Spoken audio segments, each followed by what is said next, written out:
The initial response was shock, tainting his memories of Bedford and Judy. Over and over he told himself this can't be. But Nathaniel had worked it all out in his head, put the trauma of what Shad had told him somewhere far away.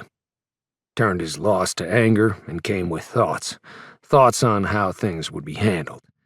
But first, Shadrach's demeanor had to be nailed down. Every tiny action and word choice had to be rehearsed with not much time to spare. Nathaniel was close to the boy, had brought him the things Bedford would not, spent time with him fishing, hunting, and telling him stories of his father and him and his kids. Nathaniel knew Shad held a strong affinity for Batman comic books and action figures, and reruns of the animated series. He'd always felt bad knowing how the boy lived, how his brother and sister-in-law lived, living off the government, taking handouts, and being addicted to opiates.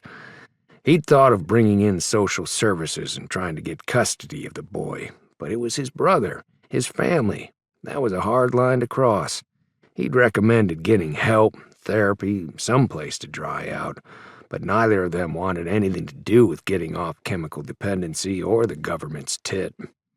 Instead of beating a dead horse, Nathaniel tried to keep an eye on Shadrach from a distance, stayed out of Bedford's affairs. Looking Shadrach in the eyes now, Nathaniel explained, "Shad, listen to my words. Yesterday after school, I got you from your home. You stayed here with me. You got it?" The boy had a confused stare in the hilts of his orbs, like a schizophrenic lost in the medication of their numbing, lifting his chin up, then down, deciphering the meaning of Nathaniel's language. "Repeat it back to me." "You picked me up from home yesterday to stay with you?" Shad told him in an uncertain tone. "Good. And Bedford and Judy had some things they needed tending. So we sat about shelling 22 rounds at cans till dark. Hit the stream catfishing, 'cause that's what I did. Then I was to drop you off this morning."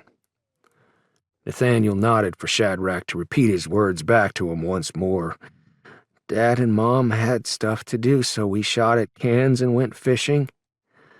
Nathaniel felt Shad had the nuts and bolts and began questioning him again about what had happened, about the short, lean man who'd entered, face hidden by a hooded sweatshirt tarped over the bill of a cap, raspy cords that bore the nickname Coyote.